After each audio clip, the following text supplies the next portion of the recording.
Hello everyone, welcome to the Mindbox coaching classes online. आज हम start करेंगे anion is greater than its parent atom. पिछले दिन हमने केटाइन के बारे में पढ़ा था, आज anion के बारे में पढ़ेंगे, ठीक है?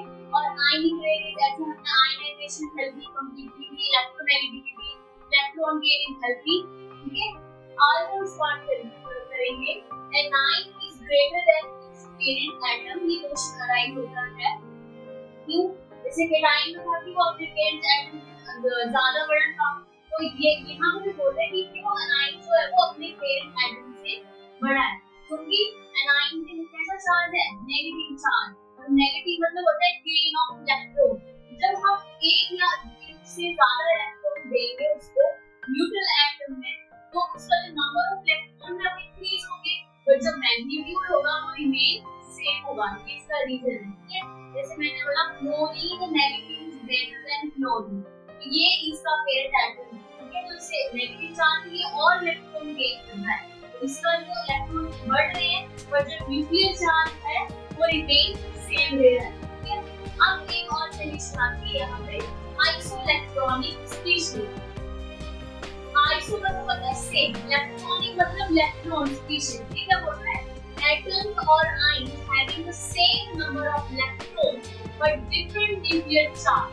अब देखो, जो भी आपके पास स्पीशीज होगी, जो भी हमारे पास दिया होगा, उसमें क्या होगा कि नंबर ऑफ इलेक्ट्रॉन्स होंगे तो सब में सेम होंगे, बट डिफर क्या करेगा सिर्फ न्यूक्लियर चार्ज। कैसे देखो, नाइट्रोजन का एटॉमिक नंबर 7 और 3 नेगेटिव लिखा है इधर। ये नेगेटिव मींस अभी मैंने बताया नेगेटिव का मतलब होता है गेन ऑफ इलेक्ट्रॉन, ठीक है? 7 में 7 उसका एटॉमिक नंबर है, 3 उसने ऑडली टोटल इलेक्ट्रॉन कितने आ गए उसके पास? 10। अगला है ऑक्सीजन, उसका एटॉमिक नंबर 8, 2 नेगेटिव लगा मतलब 2 इलेक्ट्रॉन गेन कर रहा है, तो 8 में से 2 और ऐड कर तो क्या आएगा? 10, तो इसमें भी 10 इलेक्ट्रॉन है। तो फ्लोरीन का एटॉमिक नंबर 9, 8 माइनस लगा है मींस वो 1 इलेक्ट्रॉन गेन कर रहा है, तो कितने हुए? 10। अब देखो ये जो हमने ये जो स्पीशीज देखी नाइट्रोजन, ऑक्सीजन, क्लोरीन, इनके पास 10 इलेक्ट्रॉन।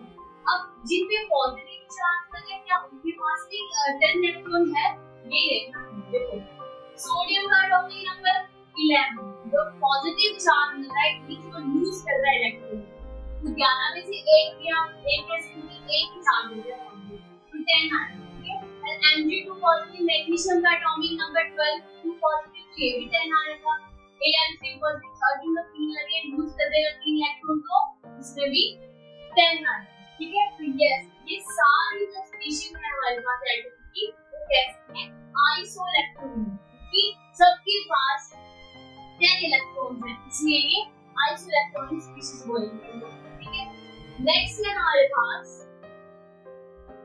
S block element. देखो पीरियोडिक टेबल में चार एलिमेंट, 4 ब्लॉक है हमारे पास S, P, D and F. S block element में सबसे पहले यहाँ पर लिखा है इलेक्ट्रॉनिक कॉन्फ़िगरेशन, लिखा है इलेक्ट्रॉनिक कॉन्फ़िगरेशन, बोलिए NS122, ठीक है? यस, ये इसकी प्रॉपर्टीज हैं वो आपको याद करनी है। क्या कि जो alkene metal S block element में हमारे पास अल्कीन मेटल और अल्कलाइन अर्थ मेटल आती है, ठीक है? अल्कलाइन अर्थ मेटल आती है इसमें। यस, देखो ये सॉफ्ट मेटल होती है, low melting and boiling point होता है, याद करनी पड़ेगी ना। और ये जो रिएक्टिव मेटल होती है और लो आयनाइजेशन मेटल। देखो पीरियोडिक टेबल में जो एस ग्रुप है वो लेफ्ट साइड है और नॉन मेटल्स जो वो राइट साइड और मैंने आपको बताया था कि ionization energy, electron gain energy, electronegativity ये सब लेफ्ट टू राइट जाने में क्या होती है? इंक्रीज। देखो यहाँ यही लिखा है, यहाँ लिखा है मेटालिक सॉरी कि आयनाइजेशन एनर्जी लो है। क्यों लो है? देखो लेफ्ट टू राइट जाने में बढ़ रही है, एस ब्लॉक जो पीरियोडिक टेबल में लेफ्ट साइड है और जो आयनाइजेशन एनर्जी वो राइट साइड जाने पे इंक्रीज कर रही है, वो इनकी क्या आएगी? डिक्रीज आएगी, ठीक है? और मेटालिक करैक्टर और reactivity top to bottom means down to group, ये क्या होगा? इंक्रीज होगा, ठीक है? रिसाइकिल बढ़ रहा होगा। And compound of S block element के कंपाउंड लिथियम और बेरिलियम छोड़ के बाकी सारे आयन होते हैं, मींस जो लिथियम और बेरिलियम है ये कोवैलेंट इलेक्ट्रॉन शो करते हैं, एक्सेप्शन नहीं है, ठीक है? उसको याद कर लें। यस, नेक्स्ट ब्लॉक आता है हमारे पास पी ब्लॉक। पी ब्लॉक, यहाँ इसकी इलेक्ट्रॉनिक कॉन्फ़िगरेशन क्या है? NS2 NP126, ठीक है। अब इसमें देखो पी ब्लॉक मैंने बोला ये पीरियोडिक टेबल में लेफ्ट साइड पे देखो, इसी लेफ्ट में पीछे क्लास में पीरियोडिक टेबल वाली बताया उसको देखना है। इसमें मेटल्स हैं, इसमें पी ब्लॉक में प्योर मेटल्स आती है, नॉन मेटल्स आती है एंड मेटल्स। मेटल्स क्या metal and metal non metal की तरह रिलेट करते हैं, ठीक है।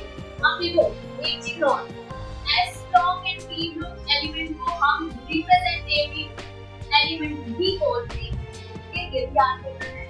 अगर इसमें हमारे पास पी ब्लॉक है, इसकी इलेक्ट्रॉनिक कॉन्फ़िगरेशन है n-1 d1 10 and s0 2, ये याद ही करनी पड़ेगी आपको, ठीक है।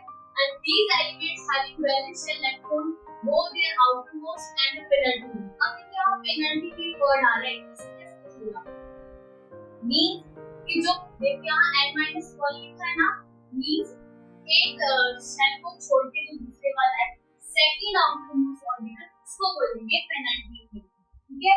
तो ये बोलते हैं डी ब्लॉक एलिमेंट को हम ट्रांजिशन एलिमेंट्स भी बोलते हैं, they also refer to as transition elements. Next है हमारे पास डी ब्लॉक में कि most of the D block elements are coloured. अब यहाँ पर आपको कैसे चलेगा कि कुछ एलिमेंट्स वो कलर्ड होते हैं, कैसे कलर्ड? देखो ये होता है हमारे पास ऑर्बिटल, मैं बना रही हूँ डी ऑर्बिटल और उसमें 5 इलेक्ट्रॉन होते हैं, 5 ऑर्बिटल। एक ऑर्बिटल जैसे 2 इलेक्ट्रॉन होते हैं, तो देखो 1 2 3 4 5 6 7 8 9 10, देखो ऑर्बिटल का डबल करेंगे तो इलेक्ट्रॉन मिलेंगे, तो 5 ऑर्बिटल उसका डबल तो 10 इलेक्ट्रॉन होंगे हमारे पास। डी ब्लॉक में 10 इलेक्ट्रॉन फ्री होते हैं। अब जब ये ऑर्बिटल हमारे पास मतलब पूरी तरह फ्री नहीं होगा, जैसे पूरी तरह फ्री है ना, अगर मान लिया हमारे पास जो ऑर्बिटल में इलेक्ट्रॉन प्रेजेंट है वो ऐसे होंगे इस तरह, और जब इनकम्प्लीटली फ्रीड है तब हम बोलते हैं कि वो चीज पैरामैग्नेटिक, और जब ये फुली फील्ड होगा इसको हम बोलते हैं डायमैग्नेटिक। और वो कैसे होते हैं हमारे पास, वहां पर भी आपको वर्ड दिखे डायमैग्नेटिक मीनिंग वो कलरलेस है, इसका है कलरलेस। यस, तो most of the transition element are the good catalysts and they show variable oxidation state, variable मतलब change +2 +3 +4 and so on, and to 10 the variable oxidation states होते हैं। अब ये मोस्ट इंपॉर्टेंट है, zinc, cadmium and mercury, अगर आता है equation, do not show the property of transition element। क्यों नहीं शो करते ये ट्रांजिशन एलिमेंट? हमने अपना डी ब्लॉक एलिमेंट तो ट्रांजिशन एलिमेंट है, बट ये exceptionally zinc, cadmium and mercury को आपको ट्रांजिशन एलिमेंट्स की प्रॉपर्टी शो नहीं करते हैं। तो रीजन बीइंग इज हियर कि जो डी ब्लॉक एलिमेंट है इन ये जो हमारे पास जिंक, कैडमियम, मर्क्यूरी है, इनका जो डी ब्लॉक है वो पूरी तरह फ्री है। अब इलेक्ट्रॉनिक कॉन्फ़िगरेशन जब आप लिखोगे तब आपको पता लगेगा कि है, इसलिए वो कलरलेस और ट्रांजिशन प्रॉपर्टी को शो नहीं करता है, ठीक है। तो ये रीजन है। नेक्स्ट है हमारे पास F ब्लॉक एलिमेंट। अब इसकी इलेक्ट्रॉनिक कॉन्फ़िगरेशन क्या है? n-2 F1 to 14 n-1 d0 to 1 ns2, and also known as inner transition element and divided into two series। मैंने बताया था ना periodic table में कि दो lengthenoid और actinoid को periodic table में important है। यस, इनको बोलते हैं lengthenoid and actinoid, ठीक है। अब एक वर्ड और आता है ट्रांसमिलेनियम एलिमेंट, ठीक है। वो एलिमेंट जिनका एटॉमिक नंबर मोर देन 90 से ज्यादा आता है या 92 से ज्यादा, उनको हम बोलते हैं ट्रांसमिलेनियम एलिमेंट। ये याद रखना है, 92 से ज्यादा वाले एलिमेंट उनको हम ट्रांसमिलेनियम एलिमेंट में कंसीडर करते हैं, ठीक है।